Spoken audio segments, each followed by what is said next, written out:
ಈಗ ಬಗೆಹರಿಲಿ. SR Keshav sir, ಯುದ್ಧದಂಥ ಸನ್ನಿವೇಶ, ಆಹಾರ ಧಾನ್ಯಗಳನ್ನೇ ರೇಷನಿಂಗಲ್ಲಿ ಕೊಡ್ತಾ ಇದ್ರು ಅನ್ನೋದನ್ನೆಲ್ಲ ಓದಿದ್ದೀವಿ ನಾವು. ಈಗ ಆರಂಭ ಆಗಿರೋದು ಗ್ಯಾಸ್ ಸಿಲಿಂಡರ್ನ ಕೊರತೆಯೊಂದಿಗೆ. ಈಗ ಇದು ಬಹುಶಃ ಕೃತಕವಾಗಿ ಅಭಾವವನ್ನು ಸೃಷ್ಟಿ ಮಾಡ್ತಿದ್ದಾರೆ ಅಂತ ನನಗನ್ಸುತ್ತೆ. ಇವತ್ತು ನಾನು ಒಂದೆರಡು ಫ್ಯಾಮಿಲಿ ಫ್ರೆಂಡ್ಸ್ ಜೊತೆ ಮಾತಾಡ್ತಿದ್ದಾಗ ಅವ್ರು ಹೇಳ್ತಿದ್ರು, ಈ ಮಹಾಲಕ್ಷ್ಮಿ ಲೇಔಟ್ ಸಾಕಾರ ಅವ್ರದ್ದು ಶಂಕರ್ ನಗರಲ್ಲಿ ಅವರು ಸಿಲಿಂಡರ್ ಬುಕ್ ಮಾಡಕ್ಕೆ, ಡೊಮೆಸ್ಟಿಕ್ ಸಿಲಿಂಡರ್ನೇ ಬುಕ್ ಮಾಡುವಾಗ ತಗೊಳ್ತಾ ಇಲ್ಲ ಅನ್ನೋಂಥ ಮಾತನ್ನ ಹೇಳ್ತಿದ್ರು. ಹಂಗೆ ನಾನು ಇನ್ನೊಂದಿಬ್ಬರನ್ನ ಮಾತಾಡುವಾಗ ಇಲ್ಲಿ ಭೂಪ್ಸಂದ್ರದಲ್ಲಿ ಇನ್ನೊಂದು ಫ್ಯಾಮಿಲಿ ಫ್ರೆಂಡ್ ಜೊತೆ ಮಾತಾಡುವಾಗ, ಇಲ್ಲ ನಾವು ಮಾಡಿದ್ವಿ ನಮಗ್ ಬಂತು ಅಂತ. ಸೊ ಏನೋ ಒಂದು ಸೆಂಟ್ರಲ್ ಏನೋ ನಡೀತಾ ಇದೆ ಅನ್ನೋಂಥದ್ದು ಸ್ಪಷ್ಟವಾಗಿ ಕಾಣಿಸ್ತಾ ಇದೆ. ಈಗ ನಾವು ಹೋಟೆಲ್ ಮಾಲೀಕರ ಸಂಘದ ಇವ್ರನ್ನ ಮಾತಾಡುವಾಗ, ನೀವು ಮಾತಾಡಿಸುವಾಗ ಅದೇ ಸ್ಪಷ್ಟವಾಗಿ ಕಾಣಿಸ್ತಾ ಇತ್ತು. ಇಷ್ಟೊಂದು crisis all of A sudden ಸಾಧ್ಯ ಇಲ್ಲ. ಯಾಕೆಂದ್ರೆ ಭಾರತ ಸರ್ಕಾರ ಸ್ಪಷ್ಟಪಡಿಸಿದೆ, ನಮ್ಮ ಹತ್ರ ಮಿನಿಮಮ್ 25 ಡೇಸ್ ಆಗಕ್ಕೆ ಇದೆ ಅಂತ ಹೇಳಿ ಅವತ್ತು ಅಫಿಷಿಯಲ್ಸ್ ಕ್ಲಿಯರ್ ಆಗಿ ಹೇಳಿದ್ರು. ಇದು ಕೇವಲ 11ನೇ ದಿನ ಆಗಿರೋದ್ರಿಂದ ಇದರಲ್ಲಿ ಕ್ಲಿಯರ್ ಆಗಿ ನಮಗ್ ಕಾಣೋದೇನು ಅಂತಂದ್ರೆ, ಕಾಣದ ಕೈಗಳು ಕೆಲಸ ಮಾಡ್ತಾ ಇದೆ ಹೆಚ್ಚು ಲಾಭವನ್ನ ಪಡಿಬೇಕಾಗಿ.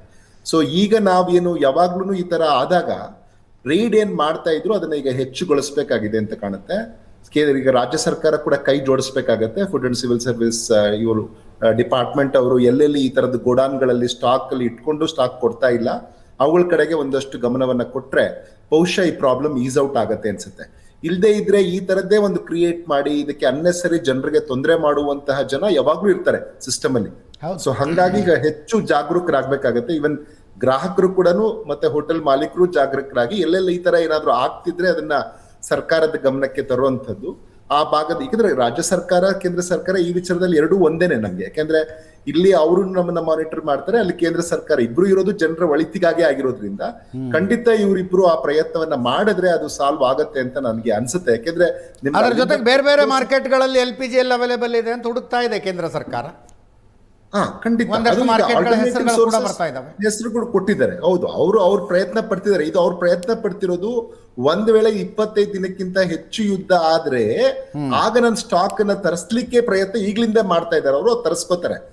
ಈಗ ಇಲ್ಲಿ ಏನು ನಮ್ಮ ಮಾರ್ಕೆಟ್ ಅಲ್ಲಿ ಯಾರು ಸೆಂಟ್ರಲಿ ಹರ್ಡಲ್ಸ್ ಪೋಸ್ ಮಾಡ್ತಾ ಇದ್ದಾರೆ, ಇದನ್ನ ಸಪ್ಲೈ ಮಾಡ್ಲಿಕ್ಕೆ ಆಗದ ರೀತಿಯಲ್ಲಿ ಅಥವಾ ಅದನ್ನ ಲಾಭ ಪಡ್ಕೊಳ್ಳಿಕ್ಕೆ ದುರುದ್ದೇಶದಿಂದ ಅನ್ನೋದನ್ನ ಈಗ ಬಹುಶಃ ರೈಡ್ ಅನ್ನ ಮಾಡಬೇಕು. ಎಸೆನ್ಷಿಯಲ್ ಗೂಡ್ಸ್ ಅಂಡ್ ಸರ್ವಿಸ್ ಆಕ್ಟೇ ತಂದ್ರೂ ಏನ್ ತಪ್ಪಲ್ಲ. ಯಾಕಂದ್ರೆ ಆ ವಿಚಾರದಲ್ಲಿ ಯಾರಾದ್ರೂ ಆತರ ಮಾಡಿದ್ರೆ ಮಾಡಿ ಆ ಕಡೆಗೆ ಗಮನವನ್ನ ಕೊಡ್ಲಿ ಅನ್ನೋಂಥದ್ದು ನನ್ನ ಆಶಯ. ಎಸ್ ಪ್ರಶಾಂತ್, ಸಮಸ್ಯೆ ಇಲ್ವಾ?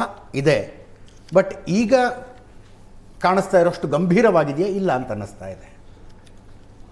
ಆರ್ಟಿಫಿಷಿಯಲ್ ಸ್ಕ್ಯಾರ್ಸಿಟಿ ಉಂಟು ಮಾಡೋ ಪ್ರಯತ್ನ ತಳ್ಳಿ ಹಾಕೋದಕ್ಕಾಗೋದಿಲ್ಲ. ಅದೇ ಆರ್ಟಿಫಿಷಿಯಲ್ ಸ್ಕ್ಯಾರ್ಸಿಟಿ ಉಂಟು ಮಾಡುವ ಪ್ರಯತ್ನ ಏನಿದೆ ಇದನ್ನು ಆಂಟಿಸಿಪೇಟ್ ಮಾಡಬೇಕಿತ್ತು.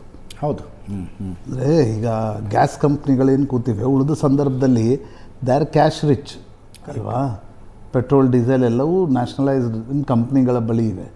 ಉಳಿದ ದಿನ ನಿಮ್ಗೇನು ಭಾಳ ಕೆಲಸ ಇರಲ್ಲ. ಹೌದು. ಈ ಯುದ್ಧದ ಸಂದರ್ಭದಲ್ಲಿ ಇದು ಇವತ್ತಿನ ಸುದ್ದಿ ಅಲ್ಲ, ಇದು 2-3 ದಿನದ ಹಿಂದೆಯೇ ಕಮರ್ಷಿಯಲ್ ಗ್ಯಾಸ್ ಸಿಲಿಂಡರ್ ಸಿಗ್ತಾ ಇಲ್ಲ ಅನ್ನೋದನ್ನು ಪ್ರಮುಖ ಹೋಟೆಲ್ಗಳವರು ಹೇಳಲಿಕ್ಕೆ ಶುರು ಮಾಡಿದರು. ಆಗ ನೀವು ಸ್ವಲ್ಪ ಪ್ರೊಯಾಕ್ಟಿವ್ ರೋಲನ್ನು ನಿಭಾಯಿಸಿದರೆ ಇವತ್ತೇನು ಪರಿಸ್ಥಿತಿ ಉದ್ಭವ ಆಗ್ತದೆ. ಇವತ್ತೀಗ ಅವ್ರು ಹೇಳ್ತಾ ಇದ್ರು, ಯಾರು ನಮ್ಮ ಕೈಗೆ ಸಿಗ್ತಾರೋ ಅವ್ರ ಜೊತೆ ಮಾತಾಡ್ತಿದ್ರು. ಯಾಕೆ ಗ್ಯಾಸ್ ಕಂಪ್ನಿಗಳು ಬಂದು ಮಾತಾಡೋಕ್ಕೆ ಸಾಧ್ಯ ಆಗಲ್ವಾ? ಹೋಟ್ಲು ಏನು ನಡೀತಾ ಇದೆ ಬೆಂಗಳೂರು ಅಂತ ಒಂದು ಪ್ರಮುಖ ನಗರದಲ್ಲಿ, ಅವ್ರಿಗೆ ಹಿ ರೈಟ್ಲಿ ಪಾಯಿಂಟೆಡ್ ಔಟ್, ಮಹಾನಗರಗಳಲ್ಲಿ ಹೋಟೆಲ್ ಮೇಲೆ ತಮ್ಮ ದೈನಂದಿನ ಊಟಕ್ಕೋಸ್ಕರ ಡಿಪೆಂಡೆನ್ಸಿ ಜಾಸ್ತಿ ಇರುತ್ತೆ.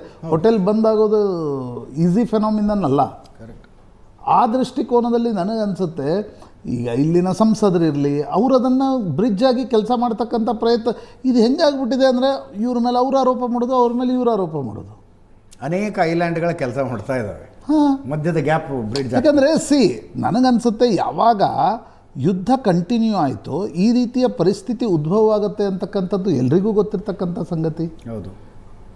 ಮತ್ತು ಇದರಲ್ಲಿ ಕಾಂಗ್ರೆಸ್ನವರು ಕೂಡ ಹೇಳಿಕೆಗಳನ್ನು ನಾನು ಗಮನಿಸ್ತಾ ಇದ್ದೆ. ಅವ್ರು ಮ್ಯಾನೇಜ್ ಮಾಡಬೇಕಿತ್ತು, ಇವ್ರು ಮ್ಯಾನೇಜ್ ಅದೇ ಯುದ್ಧದ ಸಂದರ್ಭದಲ್ಲಿ ನೀವು ಎಕ್ಸ್ಟ್ರಾ ಸಿಲಿಂಡರ್ಸ್ಗಳನ್ನು ಮ್ಯಾನೇಜ್ ಮಾಡ್ತಕ್ಕಂಥದ್ದು ಸುಲಭ ಇರಲ್ಲ. ಬಟ್ ಇವತ್ತಿನ್ನೂ ಸ್ಕ್ಯಾರ್ಸಿಟಿ ಉದ್ಭವವೇ ಆಗಿಲ್ಲ. ಹಾಗಿರುವಾಗ ಇದೆಲ್ಲೋ ಬ್ಲ್ಯಾಕ್ ಮಾರ್ಕೆಟಿಯರ್ಸ್ಗಳು ಹೋರ್ಡಿಂಗ್ ಮಾಡ್ತಾ ಸಿಲಿಂಡರ್ಗಳನ್ನು ಹೋರ್ಡಿಂಗ್ ಮಾಡುವ ಪ್ರಯತ್ನದ ಭಾಗ ಮಾಡಿದ್ರಿಂದ ಇದು ಈ ರೀತಿಯ ಪರಿಸ್ಥಿತಿ ಉದ್ಭವ ಆಗಿದೆ. ನನಗನ್ಸುತ್ತೆ ಇದಕ್ಕೆ ಸ್ವಲ್ಪ ಪ್ರೊಯಾಕ್ಟಿವ್ ರೋಲನ್ನು ಆಯಿಲ್ ಗ್ಯಾಸ್ ಕಂಪ್ನಿಗಳು ಕೂಡ ಈ ಪ್ರೊಯಾಕ್ಟಿವ್ ರೋಲನ್ನು ನಿಭಾಯಿಸಬೇಕು. ಲೋಕಲಿ ಈಗ ಬೆಂಗಳೂರು ಮಾರ್ಕೆಟ್ನಲ್ಲಿ ನಿಮಗೆ ಸಮಸ್ಯೆ ಆಗ್ತಿದೆ ಅಪ್ಪ. ನೀವು ಡೈರೆಕ್ಟ್ ಹೋಟ್ಲು ಮಾಲೀಕರ ಸಂಘದ ಜೊತೆ ಯಾರ್ದೋ ಜೊತೆ ಕುಳಿತುಕೊಂಡು ಚರ್ಚೆ ಮಾಡಿ ಎಷ್ಟಿದೆ, ಎಷ್ಟು ಸಪ್ಲೈ ಆಗ್ತಾ ಇದೆ ಅಂತಕ್ಕಂಥದ್ದನ್ನು ಏನು ಭಾಳ ದೊಡ್ಡ ಕೆಲಸ ಅಲ್ಲ. ಹೌದು ಹೌದು. ನಿಮ್ಮ ಕಡೆ ಏಜೆನ್ಸಿಗಳ ಜಾಲಗಳಿವೆ, ಜಾಲ ಇನ್ ದ ಸೆನ್ಸ್ ನೆಟ್ವರ್ಕ್ ಇದೆ ಅಲ್ವಾ ನಿಮ್ಮ ಹತ್ರ. ಪೈಲಪ್ ಆಗದೆ ಇರೋಂಗೆ ನೋಡ್ಕೊಬೋದು. 22,000 ಸಿಲಿಂಡರ್ ಬೇಕಂತೆ, 11,000 ಬಂದಿದ್ದಾವಂತೆ. 11,000 2 ಸಿಲಿಂಡರ್ ತಗೋತಾ ಇದ್ದಾವೆ, ನೀನು ಒಂದೊಂದು ತಗೊಂಡು ಕೆಲಸ ನಡೆಸಪ್ಪ ಅನ್ನೋ ಲೆವೆಲ್ಗಾರು ಹೋಗ್ಬೇಕಲ್ಲ. ಅಷ್ಟರ ಮಟ್ಟಿಗೆ ಮ್ಯಾನೇಜ್. ಇದು 3 ದಿನದ ಹಿಂದೆ ಸಮಸ್ಯೆ, ಇವತ್ತು ಹೇಳಿಕೆಗಳು ಬರ್ತಾ ಇವೆ. 3 ದಿನ ಏನು ಮಾಡ್ತಾ ಇದ್ರಿ? ಎಸ್, ಬಂದೆ.